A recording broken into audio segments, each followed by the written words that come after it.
Alright guys, ये हमारा third video होगा इस इंपॉर्टेंट सीरीज़ का, जिसमें हम बहुत ही महत्वपूर्ण इंपॉर्टेंट टॉपिक्स कवर करेंगे, जैसे कि इंपॉर्टेंट इंटरनेशनल एग्रीमेंट्स जो हमारे डिफरेंट कॉन्टिनेंट्स में हैं। हम उस इस वीडियो में वो चीज़ कवर करते हुए चलेंगे। हालांकि हमें लगती है बहुत ईजी है, हमें लगता है कि हमें सब आता है, पर बट एट दी एंड हम पेपर में ये फिर गलत करके आ जाते हैं। सो हम इस वीडियो में उसको थॉरोली कवर करते हुए चलेंगे। उसमें कितने मेंबर्स हैं, कौन कौन से उनके रूट्स फॉलो करे जाते हैं प्रॉपर, उनमें उनके पर्पस क्या है उनका बनाने का, हम इस वीडियो में देखते हुए चलेंगे। टॉपिक हम इस वीडियो में अशकाबाद एग्रीमेंट का देखते हैं। ये कब एस्टेब्लिश हुआ, इंडिया ने कब इस एग्रीमेंट को ज्वाइन किया और कौन कौन इसके मेंबर्स हैं, इसका मेन पर्पस क्या है और इंडिया के कंटेक्स्ट में किस तरह से इंपॉर्टेंस है। वहीं दूसरा टॉपिक हम मर्कसर पैक्ट देखते हैं, जो साउथ अमेरिका में एक कॉमन मार्केट एस्टेब्लिश करता है और इसमें कौन कौन से मेंबर्स हैं इसको भी हम देखते हुए चलेंगे। इसका मेन कंसेप्ट क्या हुआ और इसकी इंडिया और मर्कसर एग्रीमेंट में पीटीए कब साइन हुआ। वहीं हमारा इस वीडियो का तीसरा टॉपिक है अजम्पशन आइलैंड नेवल बेस। ये इंडिया के कंटेक्स्ट में कैसे इंपॉर्टेंट है और इसकी क्या स्ट्रेटेजिक लोकेशन है और ये इंडिया को किस तरह से एडवांटेज देता है इंडियन ओशियन रीजन में, और बाकी और भी इंडिया के जितने भी सेशल्स के साथ एग्रीमेंट है, सेशल्स एक छोटा सा देश है, उसके साथ कितने इंडिया के एग्रीमेंट्स है उस इस वीडियो में हम वो भी लुकआउट करेंगे। छोटा सा ब्रीफ अपने बारे में दे देता हूँ। मैंने 2 बार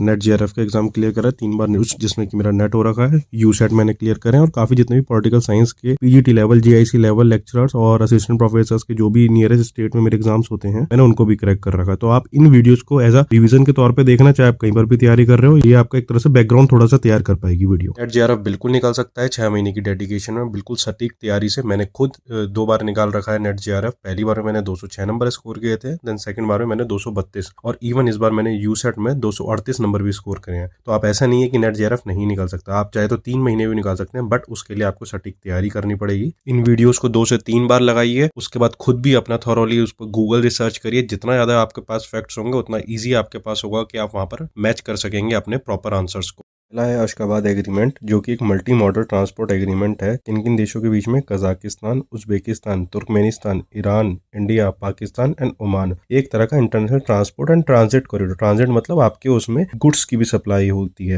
ये किस किस चीज को कनेक्ट करता है? Between the central Asia and the Persian gulf. एक कब फोर्स में आया एग्रीमेंट, ये इंपॉर्टेंट है, ये अप्रैल 2016 में आया। और कई बार ये भी क्वेश्चन पूछा जा सकता है कि अशकाबाद कौन से देश की कैपिटल है? ये तुर्कमेनिस्तान की कैपिटल है अशकाबाद। इनिशियली इसमें कौन कौन से मेंबर्स थे, हल्का फुल्का आप ये भी पढ़ सकते हैं। और इंडिया ने कब इसकी मेंबरशिप ली? इसकी फरवरी 2018 में। और पाकिस्तान हमसे पहले ज्वाइन हो चुका था इस एग्रीमेंट में इन 2016।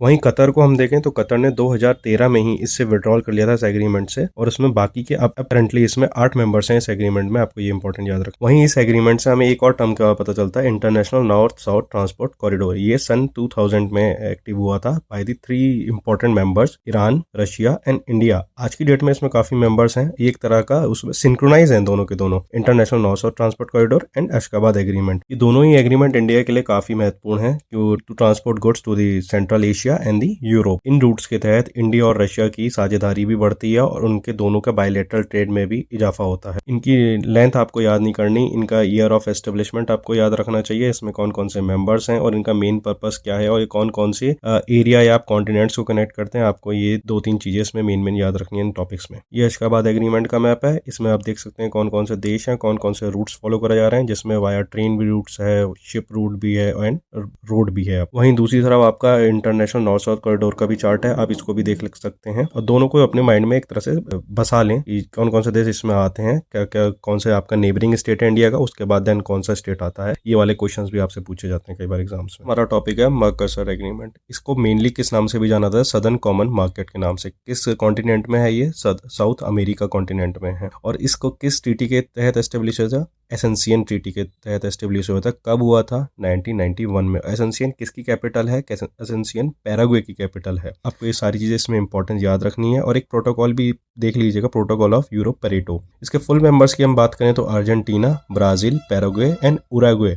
वहीं वेनेजुएला में इसने मेंबरशिप अपनी आप कह सकते सस्पेंड हो गई थी वेनेजुएला की। मोस्टली ये मेंबरशिप तब सस्पेंड होती है जब अमेरिका के सैंक्शंस लगते हैं किसी भी देश में, वहां पर अस्थिरता आने पे। इसके एसोसिएट मेंबर्स को अगर आप थोड़ा थोड़ा देख सकते हैं, ऑल्दो ये इतने ज़्यादा इंपॉर्टेंट नहीं है। अब कहीं कठिन पेपर आएगा देन ये तभी पूछा जाएगा, अदरवाइज ये नहीं पूछे जाते। और मोस्टली अगर आप देखें तो ये सारे के सारे मेंबर्स जो भी एसोसिएटेड मेंबर्स हैं साउथ सदर्न अमेरिका के ही कंट्रीज हैं। ये आप मैप में एक तरह से वर्ल्ड मैप में आप इनकी कंट्रीज की लोकेशन देख सकते हैं। बहुत से बड़ा ये ग्रीन कंट्री ये आपका ब्राज़ील है। वहीं इसका मोटो है our north is the south. Languages भी आप देख सकते हैं बट ये इंपॉर्टेंट नहीं है मेरे हिसाब से। आप जो भी इसको देखें, हेडक्वार्टर्स देख लीजिए, मोंटेवीडियो इसके हेडक्वार्टर्स हैं। इस टॉपिक्स में यही है। बाकी अगर हम आगे बढ़ते हैं तो इंडिया मरकज़र का एक प्रेफरेंशियल ट्रेड एग्रीमेंट भी हुआ था।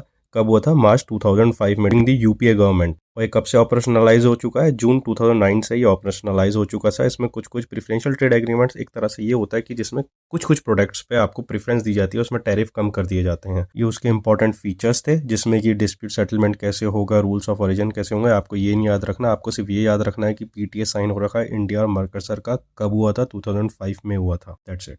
तीसरा टॉपिक है हमारा इंडिया का naval base in assumption island. Assumption island किस देश में आता है? ये सेशल्स का है। और ये कहाँ पर है? इंडियन ओशियन रीजन में। काफी एक स्ट्रेटेजिक लोकेशन है इंडिया की। इंडिया ने ऐसे ही काफी सारे देशों में अपने बेसेस बना रखे नेवल बेस। क्यों? To counter the China string of pearls, जिससे चाइना को स्ट्रिंग ऑफ पल्स को काउंटर करने के लिए। और एक किस इंडिया की किस स्ट्रेटेजी का नाम है? डायमंड ऑफ नेकलेस स्ट्रेटेजी का नाम है इंडिया का। ये कब बनाया गया था? 2015 में। यहाँ पर आप सेशल्स की लोकेशन देख सकते हैं किस तरह से ये नियर दी अफ्रीकन कॉन्टिनेंट है। डिप्लोमेटिक टाइज इंडिया और सेशल्स के 1976 में एस्टेब्लिश हुए थे। वहीं हम देखेंगे एक इंडिया का मिशन भी था 1979 में विक्टोरिया सेशल्स की कैपिटल में। कह सकते हैं आफ्टर द इंडिपेंडेंस सेशल्स में काफी अनिश्चितता थी। उसके बाद जाके उसमें इंडिया के हस्तक्षेप के बाद काफी स्टेब्लिशमेंट हुआ, वहां पर काफी स्टेबिलिटी आई उनकी गवर्नमेंट में। आज की डेट में इंडिया और सेशल्स काफी अच्छे स्ट्रॉन्ग रिलेशन भी शेयर करते हैं। कभी कभार इसमें नोकझोंक हो जाती है due to the foreign country involvement. India के काफी ज्यादा इंपॉर्टेंट प्रोजेक्ट्स भी हैं सेशल्स में, जैसे कि हम देखेंगे न्यू मैजिस्ट्रेट कोड बनाया था इंडियन गवर्नमेंट द्वारा, और एक सोलर पावर प्लांट भी एस्टेब्लिश करा गया है वहां पर। और सेशल्स और इंडिया दोनों एक सागर इनिशिएटिव के भी मेंबर हैं। सागर क्या है? आप देख सकते हैं security and growth for all in the region. ये इंडियन ओशियन में पीस एंड नेविगेशन का इनिशिएटिव था। वहीं हम देखें तो इंडिया ने कोविड-19 के दौरान भी सेशल्स में काफी ज्यादा अपने वैक्सीन के डोजेस भेजे थे। ऑलमोस्ट 50,000 डोजेस भेजे थे। तरह से बिग ब्रदर